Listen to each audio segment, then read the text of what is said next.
welcome back to another Josh K guitar video. Josh K at your service as always. Thank you so much for tuning in.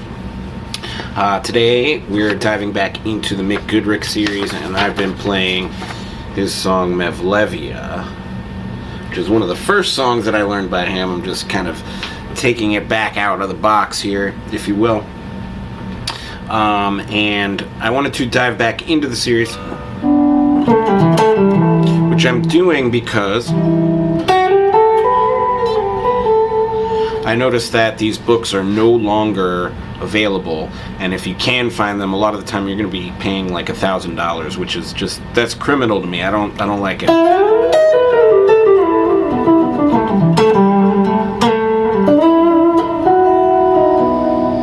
So I'm going ahead and I'm posting a page of this on every one of these YouTube videos so that you can screenshot it and study it at your own convenience. So that said, let's get right to it.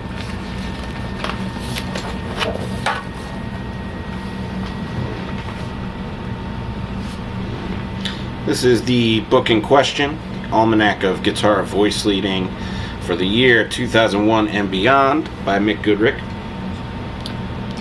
And as Mick says here, batteries are not included. Some assembly will be required. And what he means by that is do not use tabs. That's why I don't do tabs in these videos. And this is about training your ear, and it's about training your mind to find these things. So what you should know how to do is how to find every note on every string of the guitar. There are even diagrams you can print out from Google that have the notes labeled, but I would encourage you to just practice counting them out, right? So like if you're looking for C's, right, this is the E string, so E, F, F sharp, G, G sharp, A sharp, B, C. Oh, I found C, right? So then finding all the C's, you can do them by ear. You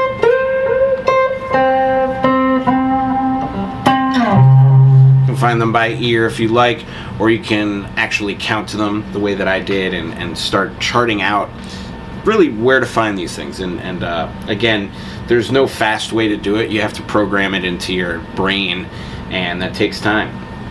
Can't use AI, unfortunately. So that said, there's the book, and here's the page that we're doing today. We're on cycle 3 in the key of C major, and what that means is that we're cycling through the chords in thirds. So we're going to start on a C major chord, and we're going to go through the diatonic chords. So that's the chords that are all in the key of C. So C, E minor, up a third to E minor, up a third to G, up a third to B diminished, again up a third to D minor, again up another third to F, one more up to A minor, and then if we keep going we actually get back to C. So that's how they go. They cycle through that way. What you'll notice as you go through is that the voices, there's only one note moving per chord change. So here between C to E minor, C just moves down to B, and then G and E, they both stay the same. So that's really important as you're moving through this, because you'll have kind of a reference point on every chord change, because there's two notes that are the same every single time. So you can sort of either leave your fingers there or know that it's going to be the same sound and find those same fingerings on another string set that's easier for you. There's so many different ways to practice this. This is the reason that I don't use tabs. Everybody's hands are different. Everybody is going to be comfortable doing something else. Also, everybody's going to be pushing at a different level. Some people are going to be doing these just everything on one string like I did in the last couple of videos. Some people are going to be practicing complex spreads. Everybody's at a different level with everything, and even if you're doing this on level 1 today, you can always come back and do it at level 10 tomorrow. So just keep with it, and I'm just going to show you how I've done them recently. Alright, so I'm just blowing things up now. Go ahead and screenshot the top portion of this. This is our closed voicings. I'm actually going to skip these today because I've been doing closed voicings for the last couple of videos. I've been neglecting the spreads. So we're going to go right to the spreads today. And I'm going to go all the way through all 3 lines. I'm going to maybe do the first chord change or 2 chord changes kind of slowly, but then I'm going to move real quick right through the rest. So go ahead and screenshot that. You want to practice that, and you want to practice that. All in your own time, of course, and at your own pace. Alright, getting straight to it, we're going to start right here on the left-hand side, C, G, E. So the way I like to do that, nice and high up the neck.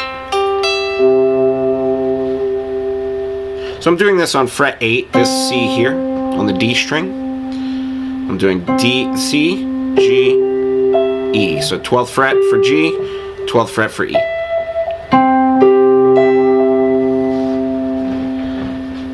To get from C major to E minor, as I said before, it's just as C moves downward to B. That's only a 1 fret move. So we get... So 8, 12, 12 to 7, 12, 12. To get from E minor to G, we just move our E down to a D. That's a 2 fret move. So this becomes this.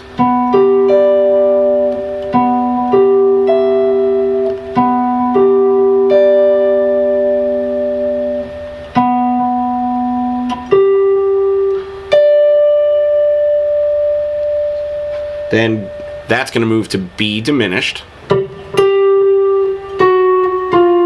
G is just going to move down to F. That's 2 fret move. So we were here.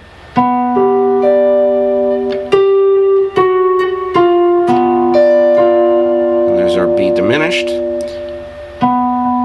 9, 10, 10. Skipping the B string. Then from here, 9 moves down to 7. Same shape we had for E minor. Just down 2 frets to make it a D minor. This is not healthy, but just to show. That's all I'm using, just those 2 fingers. Then to get down to F, it's the same move. D moves down to C. That's a 2 fret move. So we have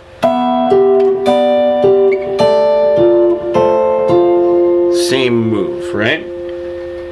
Then F moves down to E, we get our A minor. And then A moves down to G, we get our C. Now this is kind of a tricky chord to play. Big stretch. So instead of playing G all the way down here, I might play that up here.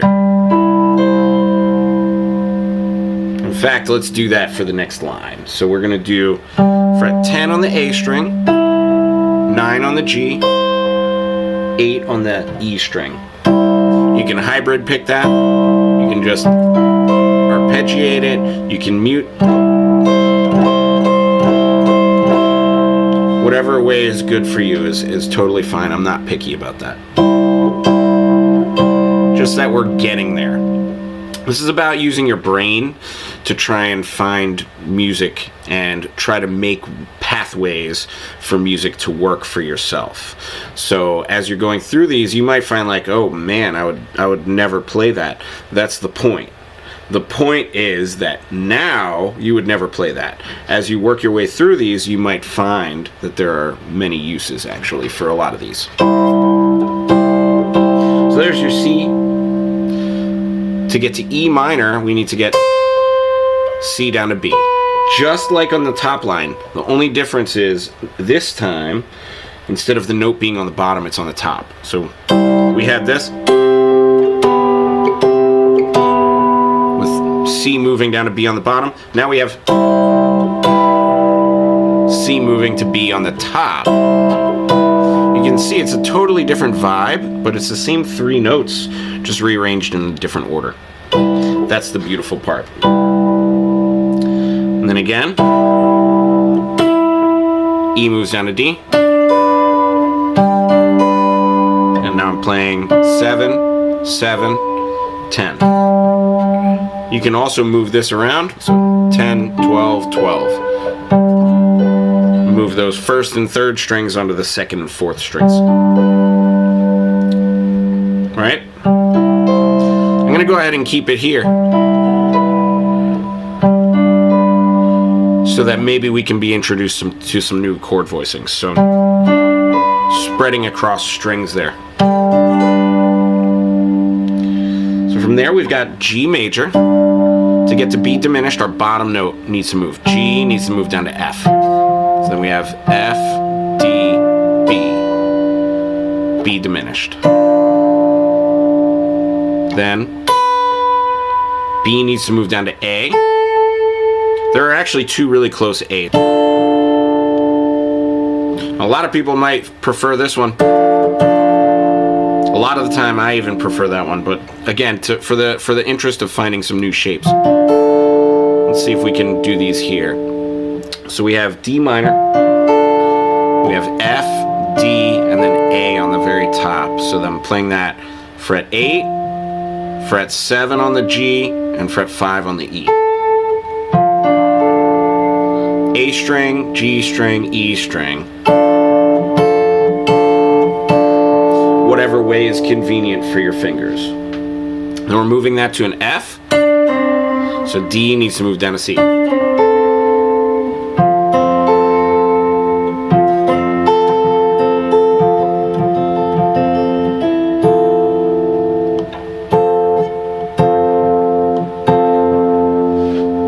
Right? Then to move this F major into an A minor, we're just gliding that F down one fret to an E.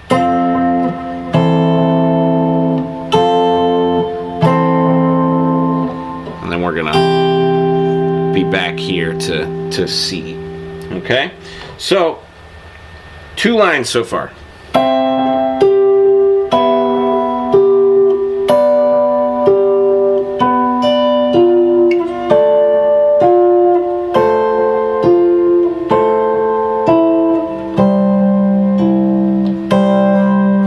Second line here. G, B diminished, D minor, F, A minor, and then C. Again, A moving down 2 frets to C there. Again, big stretch, but maybe something that's new. And again, if you can't reach that, you can always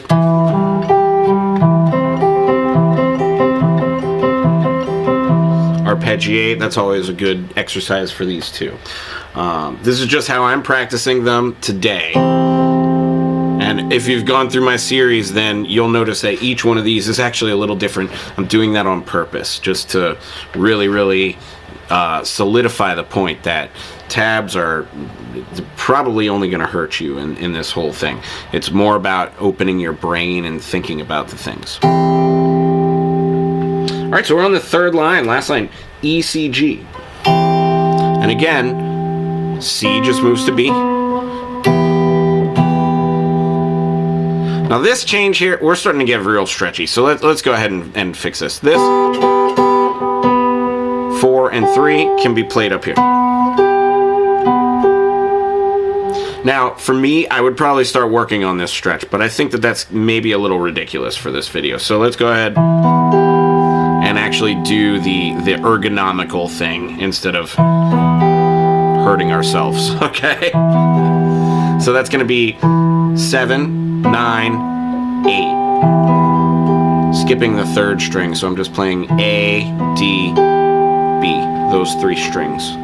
So 7, 9, 8. That's E, B, G. Okay, so we had C, E minor. Now to get to G, E needs to move down to D, just like before. Just happens to be in the bottom again this time.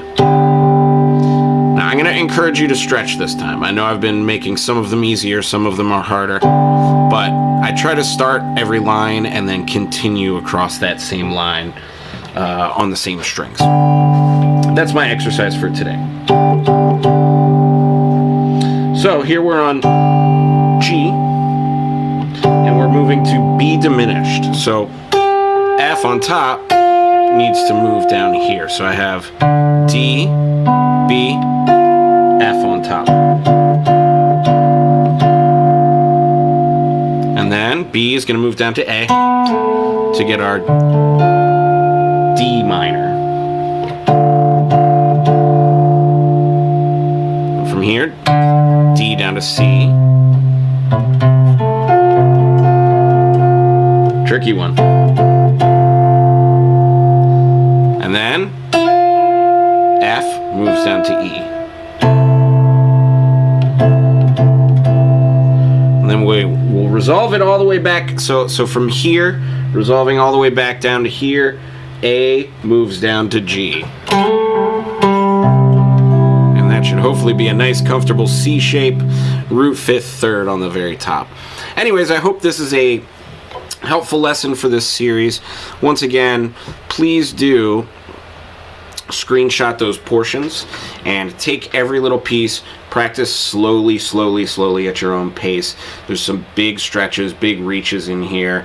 There might be some discomfort as you're practicing some of these bigger ones, and that's okay. You're working to build your strength to be able to get there so that you can play it every single time without any discomfort. And when there is discomfort, that's cool. That means you're practicing. That means you're growing. Just make sure that as you feel that discomfort, you take a break from it. You examine a little bit what's causing the discomfort. Is it just a big stretch, or am I straining my hand in some way? It's all really important to consider all of that, because a good stretch is a good thing. A strain is not necessarily a great thing. I will never recommend anybody to strain themselves when playing this material. So that said, I'm going to play my way out. Please leave any questions that you have in the comments. Please do click like and subscribe so that you can get all the latest content. And I will see you in the next video.